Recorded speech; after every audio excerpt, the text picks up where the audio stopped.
Welcome to ESGX Live, the community for education and information to inspire collaboration and action. And we have a fantastic discussion today about a new book which has just been launched, published by Wiley, and this is the Global Handbook of Impact Investing. Now, this is a mighty tome. Paul will be able to show it to you shortly, but 30 chapters, over 1,000 pages, 50 contributors from around the world in different disciplines, all very much experts in their field. So there is a lot of material in here. Today, we're going to give you a bit of a taste for what is in this book and to bring to life the motivation for putting this together. Clearly, ESG and impact investing and a whole series of different terms have been very much in the public domain and have become increasingly popular. If you go and Google impact investing, then you get some very big brands coming up at the top of your Google search. So the AdWords are being purchased. So really with that as the introduction, I'd love to welcome our three guests today, Elsa and Justin and Paul. They each in their own worlds need little introduction, so I'm going to literally dive straight into the questions with Elsa first, who's one of the co-editors of this book along with Paul, and of course Justin has written the foreword. But Elsa, why? What motivated you and Paul to attempt this project and to bring together such a huge book? What got it all going? You're on mute. Thank you, Nigel. Hello, everyone. It's a pleasure being here and launching our our book, which has been a long-lasting project. I'm very glad to be here tonight. This was actually, it came from the recognition of a gap in the publishing field. There was when we started looking into these 2017, 2018, we noticed that there was a lot already published, but there was no kind of main source where you could go to get, most of the questions. And there were topics that were to us prevalent, but you could not find much information out there. You really had to dig deeper, go into academic papers and really browse through a lot of information. So we wanted to have possibly, it was a bit of a bold kind of project at the time because we were not sure about the acceptance of the mark, and also impact investing was, I think, in 2 years it has also evolved quite a lot, and there are now a lot of new international initiatives in this field. But at the time, having something of this sort, a kind of a landmark in terms of publication that comprised so many different issues, our goal was to have new topics such as inclusive investing and diversity combined with the green economy, green and sustainable economy, all these new concepts under the umbrella of the SDGs. Gender lens investing, we wanted to combine all of these topics and really go deeper into the methodology, how you operate these concepts into your industry, how you provide sort of concrete measurement and proof of impact, and also aspects of poverty, which you can see nowadays featured in so many places through Agenda 2030, and really getting all these issues across. I mean, we are in a multidimensional world, and we're trying to combine more and more and to grow towards a more sustainable world. So we need to think, I think, more holistically. Absolutely. And sorry, I was going to say, by the way, Elsa's joining us from Paris today. Paul is in San Francisco, and I think Justin is somewhere on the East Coast, but I'm not exactly sure where. But just to this point about, you talk about how this has grown. I was going to ask you, and Paul may want to jump in on this as well. What do you really mean by impact? Because there have been lots of different terms that have flown around. You've clearly, in coming up with the title, you've chosen impact investing. Now, what was the motivation behind that, and how did that drive the project? Either Elsa or Paul, whoever. Paul, you're on mute, by the way.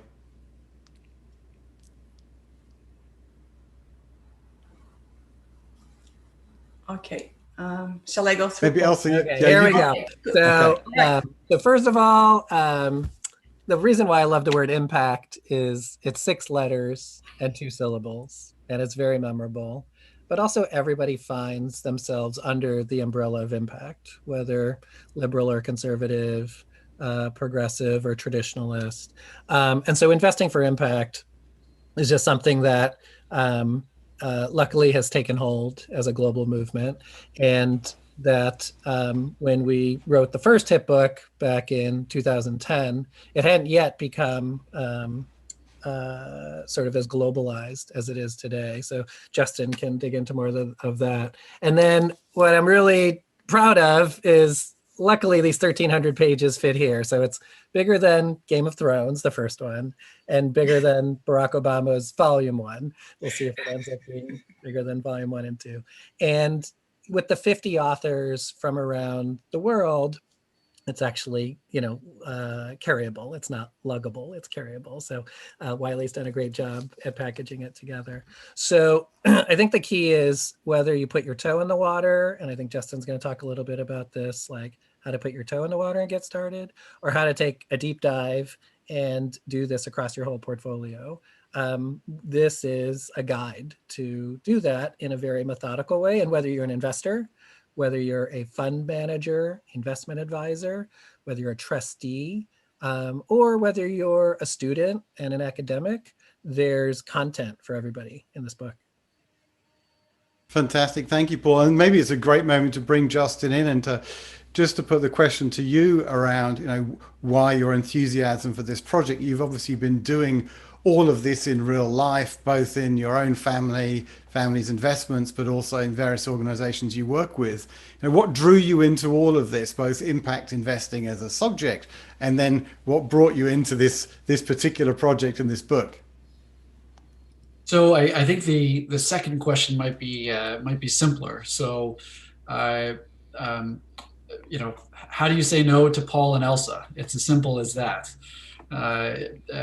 They talked about the nature of the project, and of course, to the degree that some of my thoughts and efforts in the space might be relevant or helpful, I was happy to try to do so. As for my own path into this area, I guess it started because I grew up learning about family history in both capitalism and philanthropy, and feeling about this small, or maybe the shoes I had to fill were this big.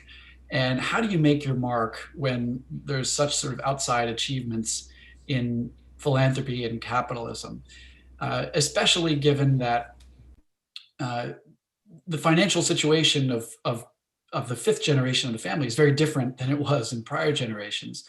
So how do you leave your mark and continue to honor family legacy and values?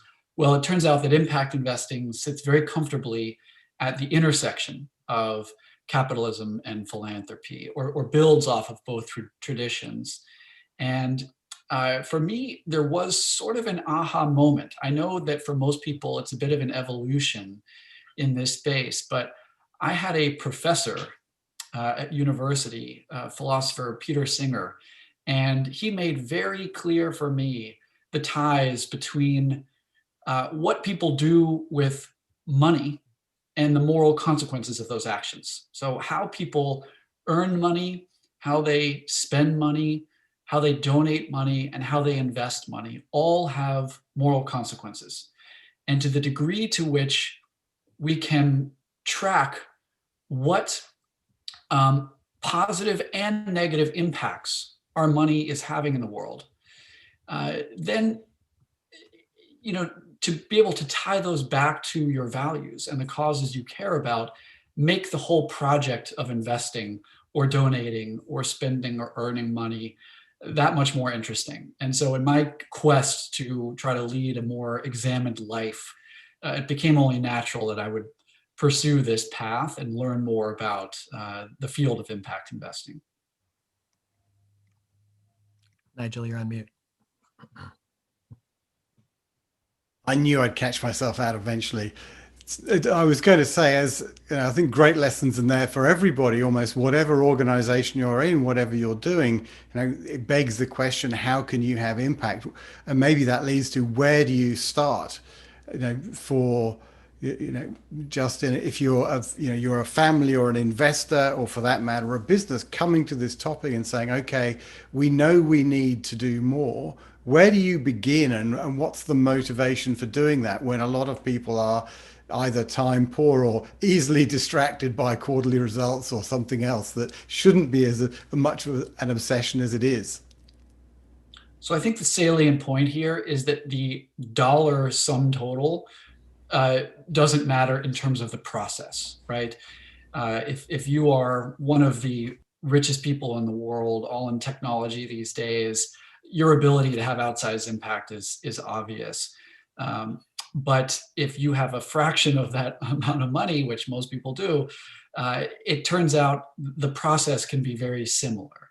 And a decent starting point is to actually try to assign percentages to the causes that you care about. And it's an uncomfortable exercise to do, but if you think about what really matters to you in the world, and if you write down values that are important to you, and you think of the causes that most excite you and that are most important to you, that is a great starting process, or a stepping stone into a process. Because again, as uncomfortable as that exercise can be to actually assign percentages, if you donate $10 a year, you might find that 8 of the $10 that you were donating went to friends because they were asking, and they went to causes that you don't necessarily care about. But if you go through that exercise, you can become more disciplined and almost treat yourself like a mini foundation, so to speak, and say, well, I'm going to focus on these areas, and these are my values, and these are the actions and the areas where I'm going to focus. And then you become more disciplined, and then you just expand from there. So if these are the areas you care about, it makes sense that you would want to find the most effective organizations or the most effective companies acting in those areas. And you can reflect, for example, if education is particularly important to you, and you donate to X, Y, and Z institution, you might consider to supplement your charitable giving by investing in education technology companies. And now you have lots of ETFs and passive indices that help you, track certain sectors and certain areas. And so they're increasingly, as the field expands, you're seeing a product that's more and more accessible to those, with fewer dollars than Elon Musk has. But regardless of the dollar amount, there are ways to get started and just to reflect and start taking actions, right? I always say that the best step to take is just the first one. Just start down the path, and the rest will start to follow. Look, I couldn't agree more. There are lots of things in life where just beginning is absolutely the hardest thing to do. I know I've just started trying to get myself fit, and I've started running, and that first day was the hardest one. And then it's surprising how it becomes fun after that. And I think that's clearly is the case with impact investing, because you see the results from what you're doing, and it's just much more human. So I was going to go back to Elsa and ask a similar question about where do you start, but where do you start with this book? A book that's big enough nearly to merit its own set of wheels. Where should people start with this? There we go. There's a live view. It's not quite as thick as you would think. I'm exercising with it, Nigel. It's been well packaged. But where should people start with this? And by the way, for everyone in the audience, if you've got questions, please do drop them in the Q&A function or in the chat. And to everyone who's with us on YouTube watching live there, we will endeavor to see any questions you raise and bring those up too.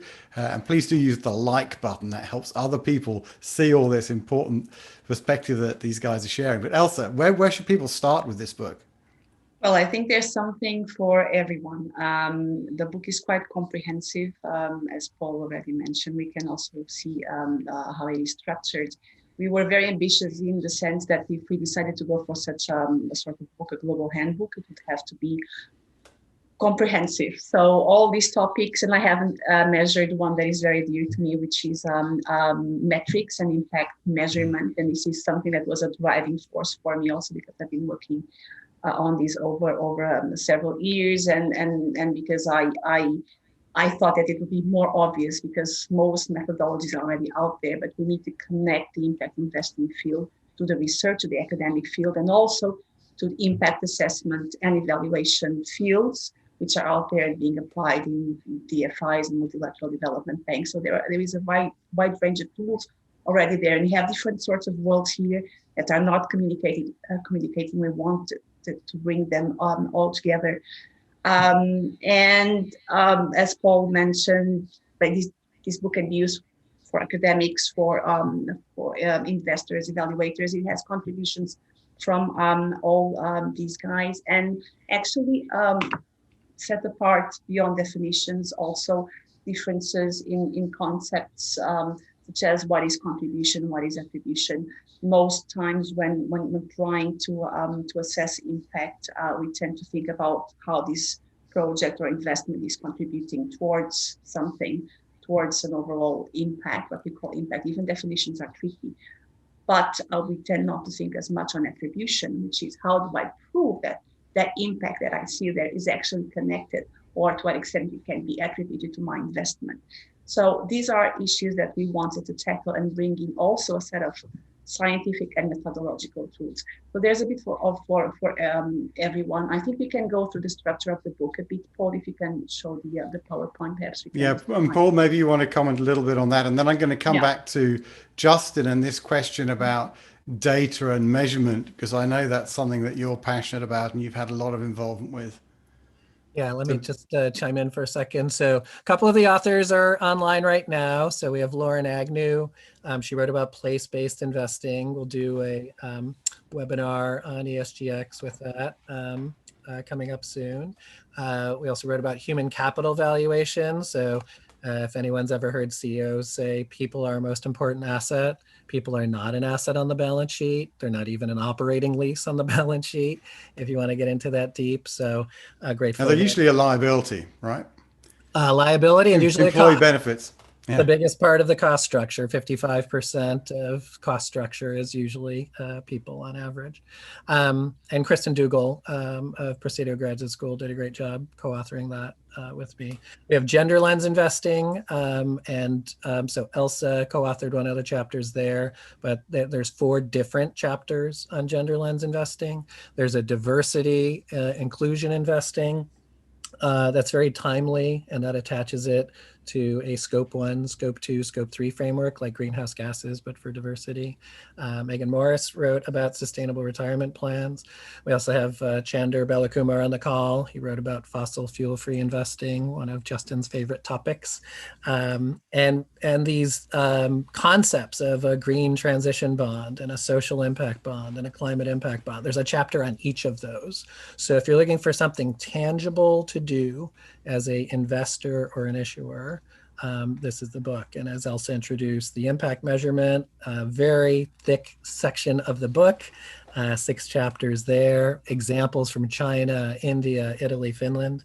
And then Richard Harrison, who's on the call, wrote about the future of universities and how to teach sustainability today and in the future. So really rich and tangible, so you can get started either for that first run, that dip in the water, or a deep dive in the pool. Fantastic. And Justin, I'm going to Justin, go ahead, Paul. Because this thing about time frame, I think, came up in one of the questions in the chat. Justin, you put a pretty amazing time frame in your foreword. You imagined sort of how water might be captured in the future by a young lady. What is that example? Like, how can we anchor ourselves in the future and work backwards? And what year was it? I sort of it just said that most science fiction takes place a few hundred or a few hundred years in the future. We went further to about 20,000 years.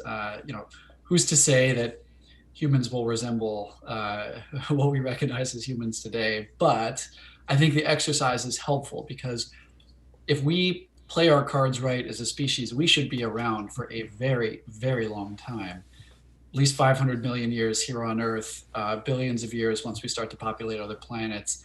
And it's hard for people to think exponentially in this way, but I think it's important to try, because what it means is that 99.999 repeating percent of people who will ever live will live in the future. So the future is going to be very, very big. And what that means is that the actions we take today, or the actions we omit to take today, will have massively consequential ripple effects through time. And so I do think it's a helpful thought experiment to go through, to think about the changes that we could make today that would improve the lives of our children. I have two, but think of our collective children, and that as we think about what helps our children, and then our grandchildren, and then our great-grandchildren, and expand that line of thinking, we're really only improving our own lives today as well. There's this concept that I reference about expanding the circles of moral concern. And it used to be necessary to our survival that we would just think about our own survival. And then you think about, the tribe that we had in our local community. And eventually technology allowed us to think about people in far off places and other states and countries. And now I think it's time to expand that moral circle of concern again to future generations, which by definition are the most disenfranchised people, those who literally have no voice yet. But it turns out, again, what we do to help them will only help ourselves. Yeah, look, that's incredibly important. And we'll come to some of the questions, I think, very shortly. It prompted one thought for me, which is, if you think about the way that decision making works and the world we live in and the relationships we have, my kids knew my grandmother, so they knew their great grandmother firsthand, and hopefully they will know their great grandchildren firsthand. That gives you 7 generations, most of which are either alive now or going to be alive in the future. And my grandmother's gone, but all the rest are still living, including my elderly mother. And if you think about how many years those people would live going forward from today, it's roughly 500 years if you take one person from each generation. But if you then look at how decision making works with the wonder of discounted cash flow models, the ultimate kind of honey, I shrunk the future, those 500 years almost completely disappear. And on this, the left-hand chart shows the 500 years and in total, and then the following 3 columns are how many of those years actually get counted if you're a government or a business or a private equity firm once you've used the magic of discount rates. In other words, we completely devalue those lives and just disregard them completely in decision making, which is kind of horrifying. Anyway, I just thought I'd share that because it was something I was talking to one of my kids' economic classes about a few days ago, and I had that slide handy. So I'm going to pick up a couple of the questions here, and one from John Porterfield. Given the urgency of this in a variety of fields, is there things in the book which can help people rank investments and solution opportunities by immediacy? How important is it to act on different things and in what order? And are there the ways to tackle that? And there's John had another question, which is a bit around, not the time prioritization, but also the geographic prioritization. Are there different priorities in different parts of the world? So I don't know, Paul, you want to start on that, or? I'll just give a quick kickstart to that. And it's interesting. Every question that comes up, I'm like, oh, go to chapter 2. Oh, go to chapter 28.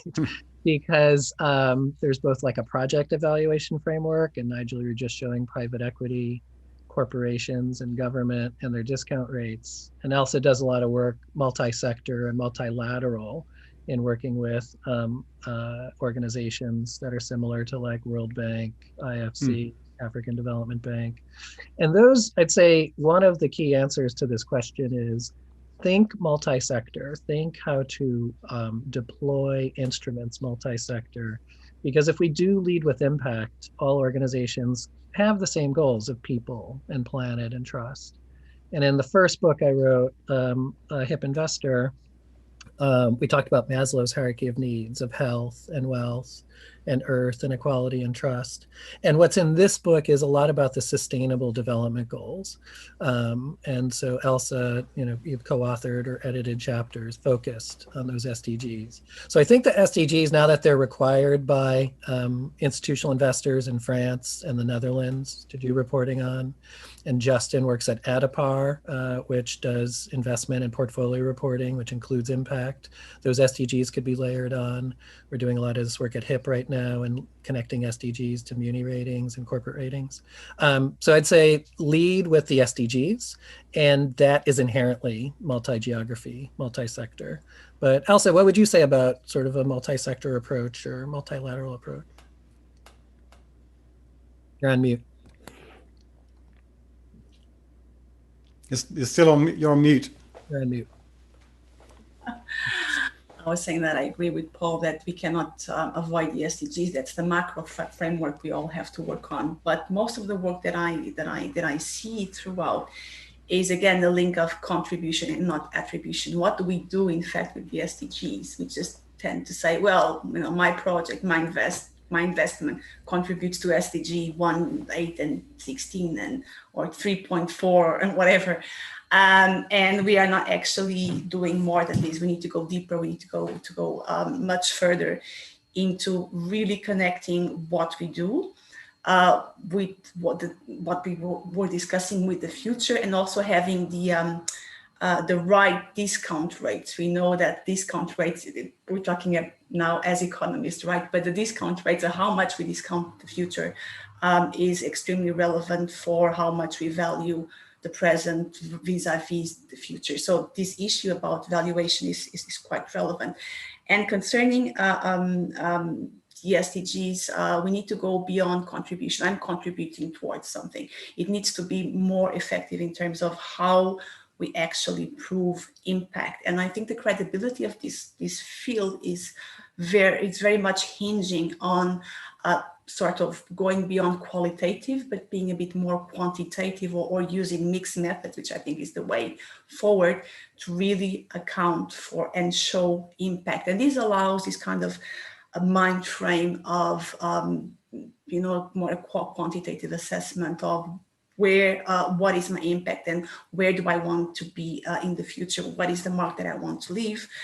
Gives a better sense of how you are going, what is your impact, first of all, which is very much the question, because most businesses and most investors don't have a very good grasp of the exact extent of its impact. So if you do not know it, you cannot, of course, measure something that you don't really know very well. And then you have to work from that impact onto what you actually want to do or can do right now in order to fully connect with the SDGs. So it's very much of an iterative sort of methodological work that takes some time before you can actually speak also about attribution beyond contribution within the SDG. So this is a deeper work which we want to see also done. And just to tell you that there are recent initiatives that focus also on this issue. There is a OECD global action on promoting social and solidarity economy systems. This is within the framework of the global action in 2022. I'm not sure how many of you know about this. This is an initiative by the OECD, supported by the European Union, which is taking shape and going forward over the next 3 years. And they want to raise awareness and capacity building, promote knowledge and exchange. And they intend, and this is not only in EU member states and OECD member states, but also in countries such as, well, these are OECD countries, Korea, Mexico, the US, Canada, Brazil. And they intend to publish an international guide on legal frameworks for the social and solidarity economy, but also an international guide on social impact measurement for social and the solidarity economy. That means that we still need to go much further into establishing common frameworks for measuring impact. And I'm going to come to Justin and data and measurement and Adipart in a second. I just wanted to comment on one of the questions, and you've touched on this, Elsa, about discount rates, and Jill Friend had asked, how do we come over the magic of discount rates and the fact that that devalues future generations? And the irony of this for me is that if you sit with the investment bankers on level 18, they will talk about discounted cash flow models and discount rates and equity risk premia, etc. But if you go down to the trading floor, they don't work that way. They evaluate all the risks explicitly and they use cash discount rates. And one way is the right way and one way is not the right way, is the best thing I can say about it. So the practical solution is evaluate risk explicitly as far as you can. And we've done heaps of this in the Pottinger world. And in most cases, you can get your hands on a lot of the risk in a very objective manner. And then you can use a much lower discount rate. Another way to do it, if you don't have the stomach for that, is just rerun the numbers using a much lower discount rate. And if it gives you a completely different answer, that tells you that at some point you're going to regret your decision because the future's going to catch up with you. If you get to the same decision, it doesn't matter very much. But maybe I should come to, because we could talk about that just particular throw in subject. the current negative yields in Europe, Nigel. So that should start getting those discount models to flip. Well, we could talk about this for possibly days on end, and it's a subject dear to my own heart given my work. But I wanted to come back to Justin and this question around, data and measurement and the work that you've done in Adipart, etc. Because I think having these, dealing with all of this as objectively as possible is incredibly important. So I guess the quick word on that is, I come at the measurement angle from a few different, I guess I wear a few different hats. So one would be sitting on the investment committee of an endowment that is focused on mission-aligned investing. And we're a manager of managers. And so it becomes clear that you have to strike a balance. You don't want to be the thorn in the side of the managers and ask them to go out in the field with their measuring stick and determine whether it's 2 units of impact or 3 units of impact, right? We don't have this kind of perfect unit of impact like a US dollar. Because there are multiple types of impacts, there are multiple ways to measure and track all this. But at the same time, I think you're seeing some normalization of standards, and there are great projects focused on this. In the history of impact investing, perhaps we're in the 3rd inning of this to compare it to baseball. But it's coming together. You can tell that it's happening. As far as Adipart is concerned, so for about 9 years, I've worked at this financial technology company, and I think the key takeaway here is around how transparency can affect behavior change. And to the degree that investors who have multi-asset class portfolios, they hold their money in multiple banks and invest across managers, they have complex portfolios, the degree to which we can partner and integrate with other data providers, technology providers, and show people what their money is actually doing in the world, that can lead to behavior change. And this is a multi-year hypothesis and experiment that's playing out. But it's clear to see that the better that technology can enable transparency, and that transparency can then further enable behavior change, people, investors in particular, are perfectly willing to change their behavior if technology makes it easy for them to do so. If you tell an investor with a complex portfolio, you should invest in X because it's better than Y, the answer is going to be prove it, or who are you? But to the degree to which technology enables them to learn more about what their money is doing and what their money can be doing, and to enable them to make their own better informed decisions, I think that's where you're going to start to see a lot of behavior change among some of the world's most influential and large pools of capital. Now, look, I think we should dig a bit deeper into this. And there's a great question here from Bobby Dunphy, who says, I'm deep in the family office arena where very few members of these communities speak this language. So different perhaps from some of the folk you've been working with, Justin. And it's all well and good, they say, to speak to those who already get this, but how do we convert those that just don't get it? Does the book address this challenge? But also for you, Justin, where do you go with people that have just shown no interest in this at all? How do you pique their interest? Returns is the one word answer. It is just futile to try to change the minds of people who are uninterested in listening. Why bother? If you only have so many calories to expend in a day, and if you only have so many years of life, why push that rock up an impossible hill? Just prove the model, right? That's why I say we're in the third inning.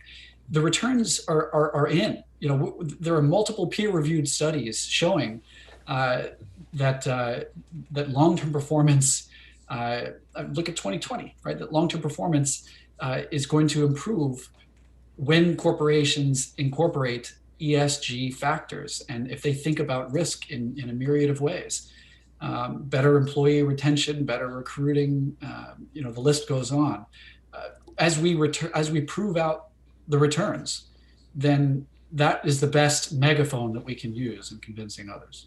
Yeah, and I know there are lots of examples and case studies. I think in the book there are clearly lots of other organizations too that have got case studies and toolkits you can use.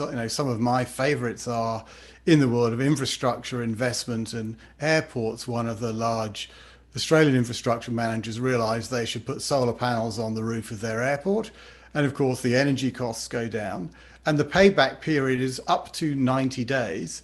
Because they revalue their assets every quarter. So once the project's operational, the next time they revalue, the cost savings for the rest of time get captured, the capital value increases, and they've got all their money back in the investment literally within 90 days. It can't be longer than 90 days because of how the maths works. And that was a simple example where the economics are just compelling. Another one, because you talked about the impact on employees, was from the RE100 project, which is encouraging large companies to sign up to shift to 100% renewable energy on quite short timescales. And I know one large software company that did this. They've saved money through doing it and they're implementing pretty quickly. But by far the biggest benefit for them, as the CEO would say, is just employee engagement, because people are happy that they're doing it. Never mind the fact that it also saves money. So you win on the bottom line, but you win with your people too. Paul, do you want to comment on this in terms of what's in the book, or make a broader comment about where to start? One big broad comment I'd like to make, now being directly involved in impact investing and ESG for 15 years at HIP, is, and 3 years before at Ashoka and a year at Omidyar Network, is really only 1 out of 10 people, maybe even on investment committees, deeply understand finance and how it works. Or we could have this discount rate conversation with them. Some would get it, maybe not all. But 10 out of 10 people understand impact. If you say, what is the health of this community, or what is the ecological pollution in this community, 10 out of 10 people understand that. And intuitively they get it, but we have to unlearn what we think we know about finance, because usually finance is about being extractive of people, pay them less, extractive of planet, get as much as out of the ground for free as possible, extractive of trust.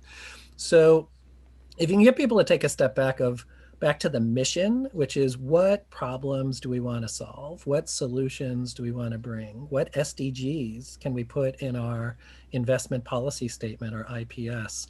Or for institutional managers, who are your clients? Your clients in pensions are teachers and firemen. So what do they want, and how can we solve problems to get there? So they're still working out of some people totally honed in on like the Milton Friedman-esque of just be as extractive as possible and give the rest of the money away. But that doesn't work anymore. You can't give 5% of a grant, a portfolio away in grants, and have the other 95% create problems, 19 times more scale problems. So that's why I like, with Justin, admire about Justin's leadership in the impact.org, is These are leading investors across multiple asset classes, making early, mid, late stage and public investing to do it and show that more than 2,000 academic studies now have proven that you can do the same or better financial returns, or do the same or less future risk. And if anything, we should all learn from 2020 and now 2021, the world is about risk. So how do we mitigate those risks, and how do we solve problems at the same time? And we can build business models around it. So another follow-up question here, and this is from Charles Anderson, who is in the UK.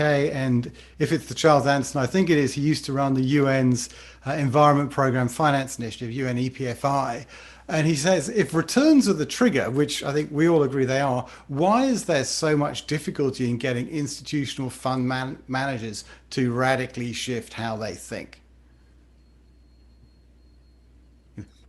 Maybe a quick fire round on that. Any thoughts? Because I think it's useful to understand the barriers to change. Is the institutional ones who are scared of it now see the demand for SDGs and the demand for ESG and impact. And even if they're putting a toe in the water, they're doing it now because the dollars are moving. But Elsa and Justin, what do you think?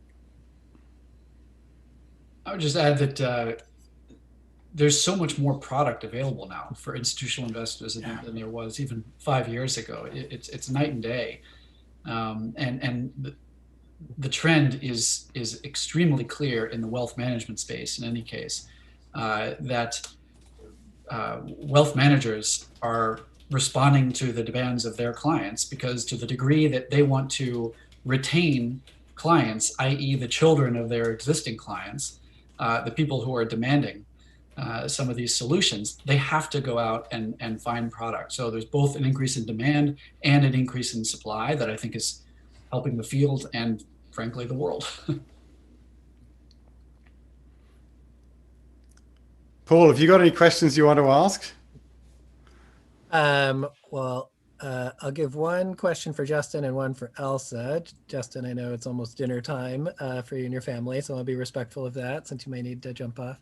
But you lead this multi-sector life. So you work at Adipar in helping investors understand their portfolios, including impact. You are a leader at the impact.org, a community of impact-focused investors. You help influence foundation dollars on the different boards you're in. How do you do it? How do you balance all that during the day? And is there a synergy? Is there a synergy in doing more versus doing less? I'd say that the synergy makes it possible to have fun with each of those projects, where it's not work. It's highly enjoyable. Just to give you a sense of the synergy, I'm now back on the board of an investment committee of Rockefeller Brothers Fund, which for the past 7 or so years has been aligning mission and endowment, and happy to say handily beating our benchmark. We're very transparent on the website. If people want a sense of the types of managers you could look at, go to rbf.org, and there's a whole mission aligned investing section. We're very transparent down to the dollar that we committed to each of these managers. So a bunch of resources there. The mission-aligned portion of the endowment is tracked on the impact.org's data platform, which is powered by Adipar. So the synergy does work well. That's how and that's why. So you've created your own ecosystem, the Justin ecosystem.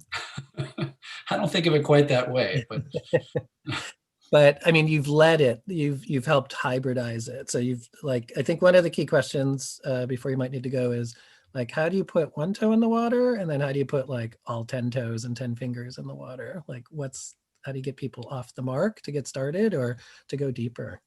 I think I'd say that the big idea that I'd want to relay in that respect is that we all have a tool belt for affecting change, and that there are some similar tools on people's tool belts, such as time. I mentioned some of my passions, your network, your voice, including your vote. Obviously, your capital is one of these tools. Expertise, the list goes on. the question then becomes, how do you use the tool belts on your tool belt, the tools on your tool belt? And frankly, the difference in terms of ethics and morality of commission and omission, i.e. the choice not only to use your tool belt, but if you have access to a tool and you choose not to use that tool, that also has moral consequences. And so I would just implore people to reflect on what their own tool belts are. Mine looks different than yours, and it looks different from someone else's. But to the extent that you think about what those tools are, what's the phone call that you're not making to a friend who has influence over some pool of capital, or influence over a platform that can reach thousands of people, to the degree that you can, proactively think about what you can do to leverage those tools. That's the exercise that I think is very fun and meaningful. So inspiring, so compelling, and there's just one of you, right, doing all of this? Hardly. There's one question here which I think is an interesting one, for anyone or everyone to answer, which is around the role that local government can play.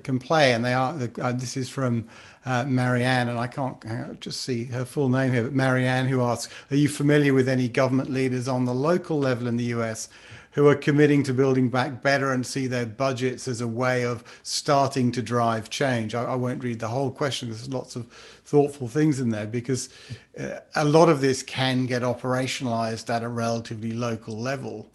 They're good examples of that. Paul or Elsa, or you got a perspective on that? Elsa may be able to speak to that either foundation or government or multilateral wise, including in her work in Africa, but go for it, Elsa. At the local level, I know that there are some initiatives to really assess that. I don't know many examples. I deal more with initiatives at the international, multilateral, and government level.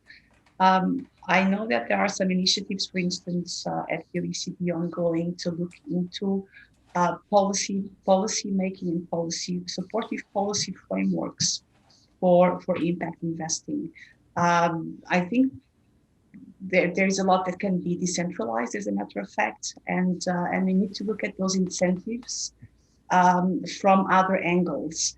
So, but this is, I think, ongoing work. We are detaching now from overall national regulatory frameworks to assess more and better what we can do at the local level, with taxation, regulation, and something that I don't think we have been speaking as much in impact investing. We'll have touched upon some issues tonight, which is how to make the good use of the digital economy to really bring about change minds, and also contribute to better assessment tools and make them more available and more aware. So I think this is really a gap here. I don't think we have approached it as much in the book, and I haven't seen much. I might be wrong, and of course I haven't been reading everything that is out there.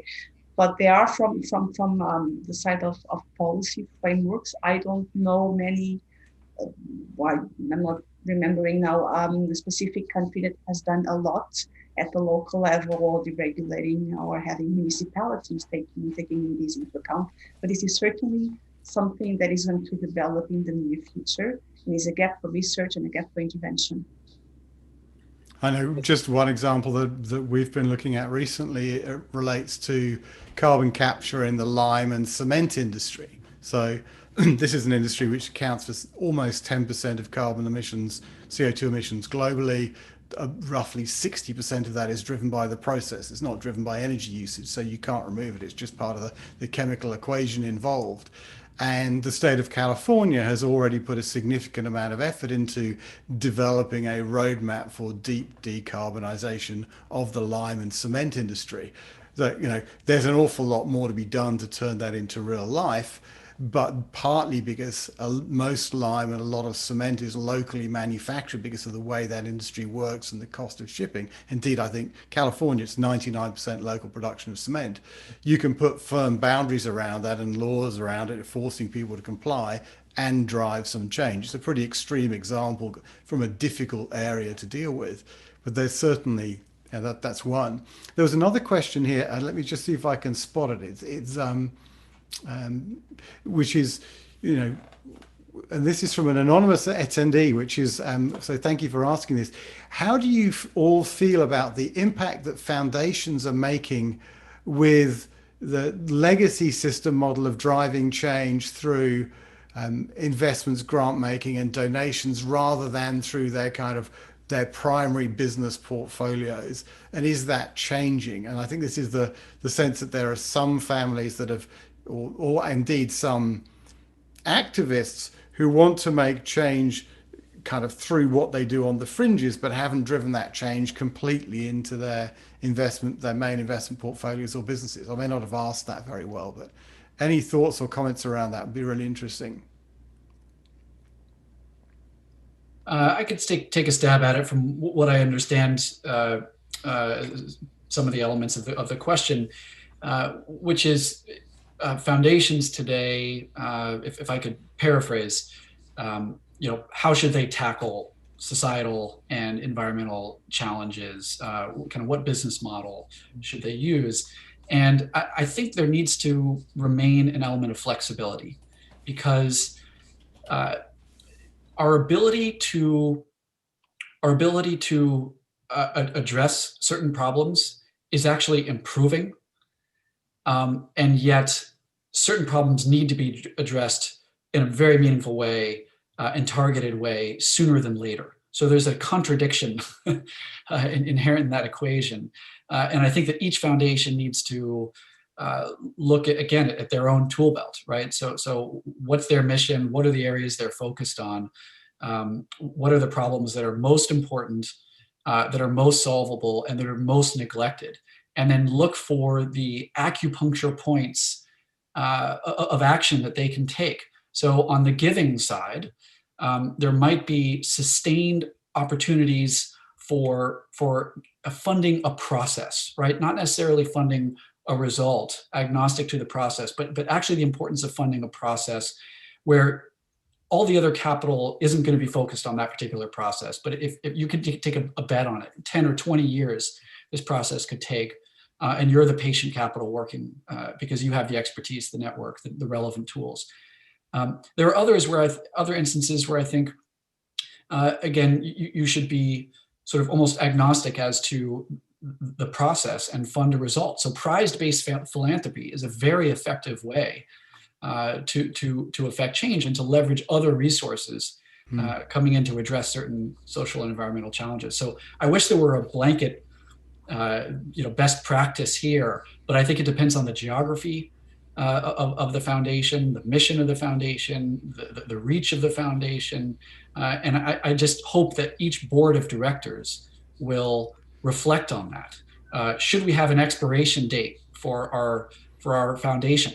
I believe the Gates Foundation plans to dissolve some 50 years after Mr. Gates' passing. Someone correct me on that, but that's one approach. Or is perpetuity the right approach? I just hope that each board of directors, and frankly, each investment committee, is one in direct contact with each other, communication with each other about these issues, but also that they revisit this question on a regular basis. How are we using our endowment? How are we using our grant making? This provokes a diamond pressure point that Justin brings up is, if you are investing the portfolio corpus of the foundation for impact, for positive impact, maybe it's okay for it to be in perpetuity because the 95% is doing as much work. But if that corpus is being extractive, then spending it out as fast as possible, which is a little bit of a pessimistic view, and maybe the people who control it won't realize that. But I think that's a good pressure point to think about, is how much good is your portfolio, for-profit portfolio, doing? And just like companies give money back to shareholders if they can't invest it, the foundation should give the money back if they can't deploy it aligned with their mission. Even Novo Nordisk, the company in Europe, their goal is to eliminate diabetes. And their business won't go away once they do that. They'll be on to the next disease. So similarly, I think there's something about how true you are being to your mission rather than just generating cash flow for it. Now, I'm conscious we're running up to the end of time here, so I was going to just ask each of you for a 60-second take on what would you like everybody who's joined us today to go away and do? The small step, the beginning action you'd like them to pick up on what Justin said right up front. What would you like them to do? Elsa, do you want to go first? Well, Paul has the book. I think the main objective of the book is really to also in terms of publications to make this an interesting and credible field. And for that, we need to get connected to the scientific community, to the academics that are already doing some work. We need to connect to the evaluation world that has got a lot of very advanced tools for impact measurement. But we need to connect all these dots. And so I think this is only the starting point. We haven't covered every single topic we would like, and we find that it's relevant, but I think the key ones are here. And I see this as a landmark, as a milestone, as the first handbook of this sort. Once you publish a handbook, or a handbook is published in a certain topic, it is because the field is considered from an academic perspective. Also, publishing this handbook was a process. We had to prove that there was a mature market out there, and I think the market, and at the time I already thought that it was very mature, and it is growing. I'm just interrupt you so that we've got time to keep. Sorry. But I'll summarize for Elsa, which is buy the book, is I think what Elsa is saying here. Buy the Sorry book, to interrupt. read the book, implement the book. And just put your toe in the water. Just get started on something. Gender lens investing, fossil-free investing. Get your 401k at your company to be more sustainable if you're involved in a foundation. Just start doing something and be a future case study. Justin, how about you? Justin, last comment before you return to the family. Agree with what's been said. I guess the only one I would add is you don't have to recreate the wheel here. Buying the book is easy. If you're fortunate enough to be a client of a wealth management firm, engage the advisor who you're working with, engage other experts. There are so many networks so that you can join a network of peers and trade notes with your peers. The Impact is obviously one of these networks. So don't feel that you have to learn everything about the space in order to take a few steps. But anyway, have fun, I'd say. Fantastic. Well, look, I know we could keep talking about this for ages. I really, both Paul and I very much appreciate your time, Justin and Elsa. I think, some of the comments early on around, that we all have impact in different ways, whether it's individually, as a family, as an investor, as a CEO, as a business. What will that legacy of impact be? And we all have ways to act on that, because in however large or small a way we are making decisions around buying things, investing in things, we can influence how our companies' pension schemes are invested, etc. So I think it's been a wonderful discussion, and I should maybe just hand to Paul at the end to talk very briefly about next week in our regular Green Jobs Report. Yes. So as Nigel suggested, next week is the Green Jobs Report. So we'll have Dr. Fadel Kaboub, Dr. Scott Fulweiler, and Amir Khalegi, who will be getting his PhD soon.